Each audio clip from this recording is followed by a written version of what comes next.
जबलपुर में रेलवे अफसर और उनके बेटे की हत्या के मामले में कातिल तो पुलिस के हाथ नहीं आया, लेकिन इस मामले की छानबीन के दौरान पुलिस को चौंकाने वाली जानकारी जरूर मिली है।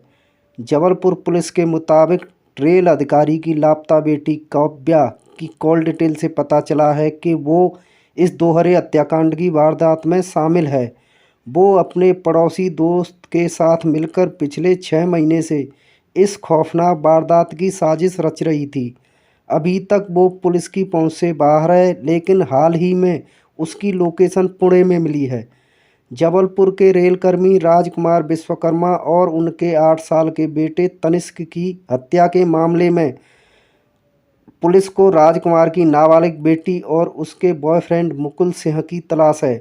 अब तक पुलिस इस असमंजस में थी कि क्या राजकुमार की नाबालिग बेटी भी अपने पिता और छोटे भाई के कत्ल में शामिल है, लेकिन अब तफ्तीश में पुलिस को ऐसी बातें पता चली हैं जिससे न सिर्फ ये साफ हो गया है कि इस दोहरे हत्याकांड के पीछे राजकुमार विश्वकर्मा की नाबालिग बेटी का भी हाथ है, बल्कि इस कत्ल की साजिश बेटी अपने बॉयफ्रेंड के साथ मिलकर पिछले 6 महीने से रच रही थी।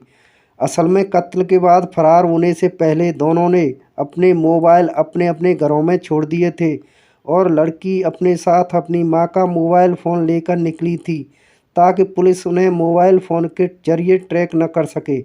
ऐसे में पुलिस ने दोनों के घर से उनके मोबाइल फ़ोन बरामद कर लिए हैं और उसकी जांच शुरू की।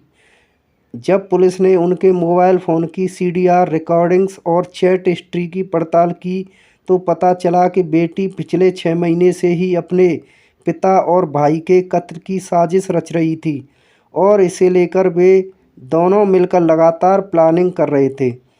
असल में पिछले साल सितंबर में मुकुल अपनी नाबालिग गर्लफ्रेंड को लेकर भोपाल भाग गया था, जिन्हें पुलिस ने वहां से बरामद कर लिया था। लेकिन इसके बाद लड़की के पिता राजकुमार विश्वकर्मा ने अपनी बेटी के जरिए मुकुल सिंह के खिलाफ बाल यौन उत्पीड़न यानी पॉक्सो एक्ट की धाराओं के तहत मुकदमा दर्ज करा दिया था और बेटी को अपने बड़े भाई के घर पिपरिया भेज दिया था। लेकिन बेटी का मोबाइल उसके पास ही रहा और इसी मोबाइल फ़ोन से वो अपने बॉयफ्रेंड मुकुल के संपर्क में बनी रही। मुकुल सिंह जब जेल से बाहर आया तो दोनों ने फ़ोन पर खुलकर बातचीत शुरू की। चूँकि कत्ल से कुछ रोज़ पहले बेटी काव्या 10वीं के इम्तहान के लिए पिपरिया से वापस जबलपुर आई थी, उसने यहाँ आते ही ये प्लान कर लिया था कि अब वो किसी भी कीमत पर दोबारा पिपरिया लौटकर नहीं जाएगी, जबकि उसके पिता उसे इम्तहान के बाद फिर से पिपरिया भेजने की प्लानिंग कर रहे थे। ऐसे में बेटी ने अपने बॉयफ्रेंड के साथ मिलकर अपने पिता और भाई की जान लेने की प्लानिंग कर ली। अब इस डबल मर्डर की तफ्तीश में पुलिस को उन दोनों की लोकेशन मध्य प्रदेश से बाहर मिली है, जहां उन्होंने एक रेस्टोरेंट में ऑनलाइन पेमेंट की थी और इसके बाद फिर से अपने पास मौजूद मोबाइल फ़ोन को स्विच ऑफ कर लिया था। फिलहाल पुलिस को कॉलोनी के जो नए सीसीटीवी फुटेज मिले हैं, उससे भी कई बातें साफ हुई हैं।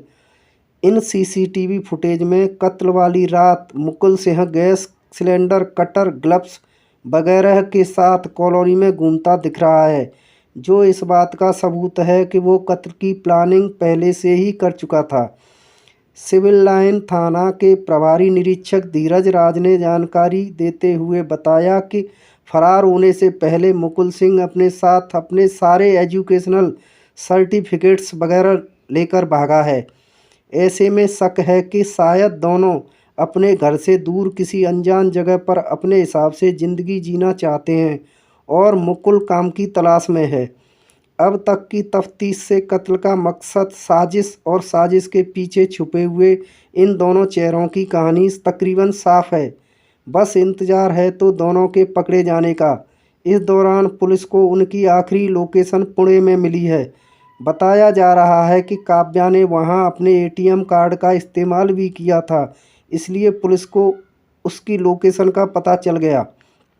इस खौफनाक कहानी का आगाज़ 15 मार्च 2024 को उस वक्त हुआ जब जबलपुर से करीब 225 किलोमीटर दूर पिपरिया में रहने वाली आरती के मोबाइल पर एक व्हाट्सएप ऑडियो मैसेज आया, लेकिन आरती की नज़र इस ऑडियो मैसेज पर करीब 4 घंटे बाद पड़ी।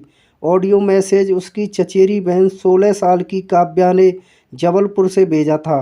काव्या राजकुमार विश्वकर्मा की बेटी है। उसने मैसेज में कहा था कि उसके पापा और भाई को किसी ने मार डाला है और दोनों की लाशें घर में पड़ी हैं। आरती ने यह मैसेज काफ़ी देर बाद पढ़ा था और इस मैसेज को पढ़ते ही आरती घबरा गई। उसने अपने पापा को इस मैसेज के बारे में बताया। इसके बाद आरती ने पापा ने फ़ौरन जबलपुर में रहने वाले अपने जानकारों को इस बात की खबर दी। तब कहीं जाकर दोपहर 3 बजे के आसपास पुलिस को पहली बार इसकी जानकारी मिली। पुलिस की एक टीम अब फ़ौरन रेलवे कॉलोनी पहुंची। घर का दरवाज़ा बंद था, जबकि घर के पीछे बालकनी की तरफ का दरवाज़ा गैस कटर से कटा हुआ था। घर में दाखिल होते ही पुलिस की नज़र सबसे पहले किचन में एक पन्नी में लिपटी लाश पर पड़ती है। किचन में चारों तरफ खून ही खून था। लाश की शिनाख्त राजकुमार विश्वकर्मा के तौर पर होती है। घर में विश्वकर्मा के अलावा उनकी 16 साल की बेटी काव्या और 8 साल का बेटा तनिष्क ही रहते थे। राजकुमार की पत्नी की 2023 में बीमारी की वजह से मौत हो गई थी। पुलिस घर में चारों तरफ बाकी दोनों बच्चों को ढूंढती है, लेकिन कोई और नहीं मिलता। तभी एक पुलिस वाले की नज़र फ्रिज के दरवाजे पर बने हैंडल पर पड़ती है। हैंडल पर खून के छींटे थे। इसी के बाद जब पुलिस वाले ने फ्रिज का दरवाज़ा खोला तो अंदर पन्नी में लिपटी एक और लाश मिलती है। ये लाश थी राजकुमार के 8 साल के बेटे तनिष्क की। घर में रहने वाले 3 लोगों में से 2 की लाश मिल चुकी थी, लेकिन काव्या घर में कहीं नहीं थी। घर के पीछे बालकनी का दरवाज़ा गैस कटर से कटा हुआ था, जिसे देखकर पुलिस ने अंदाज़ा लगा लिया कि कातिल इसी दरवाजे से घर के अंदर दाखिल हुआ है। लेकिन घर के अंदर घर की तीसरी सदस्य काव्या की न तो लाश मिली, न ही खुद काव्या। तो क्या कातिल काव्या को किडनैप कर अपने साथ ले गया? कहीं काव्या का भी तो कत्ल नहीं हो गया? आखिर राजकुमार विश्वकर्मा के परिवार से किसी की क्या दुश्मनी हो सकती है? इन्हीं सवालों के साथ पुलिस ने अपनी तफ्तीश शुरू की। राजकुमार का परिवार जिस रेलवे कॉलोनी में रहा करता था, उस कॉलोनी में सीसीटीवी कैमरे भी लगे थे। पुलिस ने अपनी तफ्तीश यहीं से शुरू की। तभी कैमरों में कैद एक तस्वीर पर जब पुलिस की नज़र पड़ी तो खुद पुलिस चौंक उठी। ये वही तस्वीर थी। 15 मार्च की दोपहर करीब 12 बजे इस रेलवे कॉलोनी से एक लड़का लाल रंग की स्कूटी पर बाहर निकलता है। जैसे ही वो लड़का कॉलोनी की गेट से बाहर निकलता है, तभी एक लड़की ठीक उसके पीछे पीछे पैदल बाहर निकल जाती है और उसी तरफ मुड़ती है जिस तरफ स्कूटी के साथ वो लड़का मुड़ा था। वो लड़की कोई और नहीं बल्कि राजकुमार की बेटी काव्या थी। दिन के उजाले में काव्या की इस तस्वीर को देखने के बाद पुलिस ने राहत की सांस ली कि कम से कम काव्या जिंदा है और किसी ने उसे किडनैप नहीं किया। लेकिन इसी तस्वीर के साथ पुलिस के मन में तमाम शक और सवाल भी कौंधने लगे। अब जबलपुर पुलिस ने तय किया कि वो कॉलोनी के बाहर शहर में अलग अलग जगह पर लगे बाकी सीसीटीवी कैमरों को भी खंगालेगी। इसके लिए एक साथ पुलिस की कई टीमें जुट गईं। थोड़ी ही देर में पुलिस को पहली कामयाबी मिली। रेलवे कॉलोनी के करीब ही मौजूद मदन महल रेलवे स्टेशन की पार्किंग में उसी लाल रंग की स्कूटी पर वो लड़का और काव्या एक साथ नजर आए। लड़के ने रेलवे की पार्किंग में स्कूटी पार्क कर दी। इसके बाद दोनों वहां से पैदल निकल पड़े। पार्किंग में स्कूटी पार्क करने की इस तस्वीर से पुलिस ने अंदाज़ा लगाया कि दोनों किसी ट्रेन से शहर छोड़कर जा रहे हैं। अब पुलिस ने मदन महल रेलवे स्टेशन की सीसीटीवी तस्वीरों को खंगालना शुरू किया। वहां से भी पुलिस को तस्वीरों की शक्ल में 2 सबूत मिलते हैं। दोपहर लगभग 12:59 पर काव्या और वही लड़का पहले रेलवे स्टेशन के अंदर दाखिल होते हुए दिखाई देते हैं और फिर एक दूसरे कैमरे में स्टेशन से बाहर निकलते दिखाई देते हैं। मुश्किल से 2 मिनट की बात थी जब दोनों स्टेशन आए भी और फिर स्टेशन से बाहर भी निकल गए।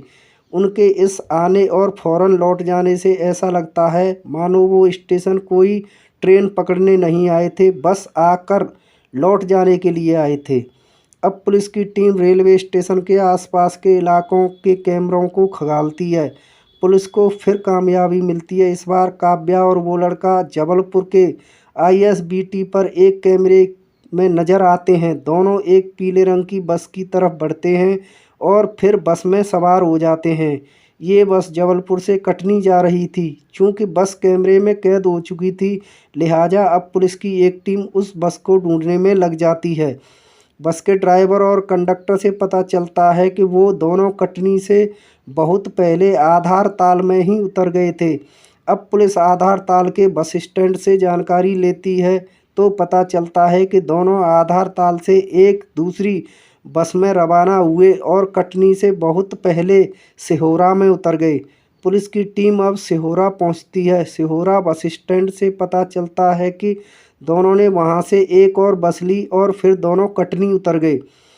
अब सवाल ये है कि जबलपुर से 90 किलोमीटर दूर कटनी जाने के लिए दोनों ने 3 बसें क्यों बदलीं? वो जबलपुर से सीधे पहली बस से ही कटनी जा सकते थे। अमूमन ऐसा लोग तभी करते हैं जब वो पुलिस को चकमा देने की कोशिश करते हैं। पर ये दोनों पुलिस को क्यों चकमा दे रहे थे? तो चलिए पूरी कहानी समझने के लिए सबसे पहले काव्या के साथ जगह जगह कैमरे में नज़र आ रहे इस लड़के के बारे में आपको बताते हैं। करीब 20 साल के उस लड़के का नाम मुकुल सिंह है। मुकुल इसी रेलवे कॉलोनी में रहता है और काव्या का पड़ोसी है। पिछले साल सितंबर में काव्या ने मुकुल के खिलाफ पुलिस में एक रिपोर्ट लिखाई थी। इसी के बाद पुलिस ने पॉक्सो एक्ट और बाकी धाराओं में मुकुल को गिरफ्तार कर जेल भेज दिया था, लेकिन करीब महीने भर बाद वो जमानत पर बाहर आ गया। सितंबर में इस रिपोर्ट को लिखाने के साथ साथ काव्या के पिता राजकुमार विश्वकर्मा ने अपनी बेटी को अपने भाई के घर पिपरिया भेज दिया था। तब से काव्या वहीं रह रही थी। 10वीं की स्टूडेंट काव्या का इसी महीने बोर्ड इम्तहान था। वो इम्तहान देने के लिए जबलपुर आई थी। अब आप सोच रहे होंगे कि जिस मुकुल की वजह से काव्या को जबलपुर से पिपरिया जाना पड़ा और काव्या की वजह से मुकुल को जेल जाना पड़ा, वही दोनों राजकुमार और तनिष्क के कत्ल के बाद लगातार एक साथ क्यों भाग रहे हैं? तो इस सवाल का जवाब इन दोनों के मिलने के बाद ही मिलेगा। लेकिन जब तक ये दोनों नहीं मिल जाते तब तक इस कहानी के 2 पहलू सामने आ रहे हैं। कहानी का पहला पहलू ये है कि काव्या और मुकुल एक दूसरे को प्यार करते थे। ये बात काव्या के पिता राजकुमार विश्वकर्मा को पता चल गई। इसी के बाद उन्होंने काव्या के जरिए मुकुल के खिलाफ पुलिस में रिपोर्ट लिखवाई, जिसके बाद मुकुल जेल चला गया और मुकुल से जुदा करने के लिए काव्या को अपने भाई के घर पिपरिया भेज दिया। अब जब बोर्ड का इम्तिहान देने काव्या वापस लौटी तो दोनों ने मिलकर राजकुमार और तनिष्क की हत्या कर दी। पुलिस के मुताबिक घर में मिले सामान से ऐसा पता चलता है कि दोनों ने कत्ल के बाद भी कई घंटे इस घर में बिताए। यहाँ तक कि 2 लाशों की मौजूदगी में दोनों ने नाश्ता भी किया। फिर काव्या ने अपनी कज़न को ऑडियो मैसेज भेजा, कत्ल की खबर दी और मुकुल के साथ घर से भाग गई। लेकिन इस कहानी में एक पेंच है। अगर कत्ल में काव्या भी शामिल है और मुकुल के साथ मिलकर ही उसने अपने पिता और भाई को मारा है, तो फिर मुकुल को घर में दाखिल होने के लिए गैस कटर से पीछे का दरवाज़ा क्यों काटना पड़ा? वो बड़ी आसानी से काव्या की मदद के बिना दरवाज़ा काटे भी घर में दाखिल हो सकता था। कहानी का दूसरा पहलू ये है कि सब कुछ अकेले मुकुल ने किया है और किसी मजबूरी के चलते काव्या ने उसका साथ दिया। यानी काव्या खुद दबाव में थी। ये एक तरह से आज़ाद होकर भी बंधक थी। लेकिन कहानी के इस दूसरे पहलू में भी बहुत से झोल हैं। पिता और भाई की हत्या हो जाए और बेटी उसी कातिल के साथ इधर उधर साथ नजर आए, ये गले नहीं उतरता। जबलपुर पुलिस सूत्रों के मुताबिक उन्हें भी कहानी के पहले पहलू यानी इस बात का शक है कि काव्या और मुकुल ने मिलकर इस दोहरे कत्ल को अंजाम दिया है। मुकुल के बारे में शुरुआत तफ्तीश से ये पता चला है कि वो हिंदी में डब साउथ इंडियन मूवी काफ़ी देखा करता था, खासकर क्राइम थ्रिलर। तफ्तीश के दौरान पुलिस को कुछ ऐसी चीज़ें पता चलीं जिससे साबित होता है कि उसने ये सब कुछ किसी मूवी से ही इंस्पायर होकर किया। मसलन कत्ल के बाद काव्या और मुकुल ने अपने अपने मोबाइल घर में ही छोड़ दिए। काव्या ने अपने पास खुद के मोबाइल की बजाय अपनी माँ का मोबाइल रखा था। स्कूटी को ले जाकर रेलवे की पार्किंग में पार्क किया, फिर स्टेशन गए ताकि लगे कि वो ट्रेन से भाग गए, लेकिन फिर स्टेशन से बाहर आए और बस पकड़ी। फिर तीन अलग अलग बस बदली, यानी मोबाइल से लेकर पूरे सफ़र के दौरान दोनों ने पुलिस को ठीक उसी तरह उलझाने की कोशिश की जैसी बहुत सी साउथ की क्राइम थ्रिल मूवी में दिखाई देता है। पुलिस की माने तो गैस कटर से घर के पीछे के दरवाजे को काटने के पीछे भी दोनों का यही मकसद था कि इससे ये साबित हो सके कि कातिल जबरन घर में घुसा था, कोई जानकार नहीं था। दोस्तों, आप सभी भाई बहनों से हमारी एक विनम्र रिक्वेस्ट है, कृपया करके आप हमारे चैनल को सब्सक्राइब कर दिया करें और ज़्यादा लाइक और शेयर किया करें ताकि हमारा भी हौसला बढ़े, और कमेंट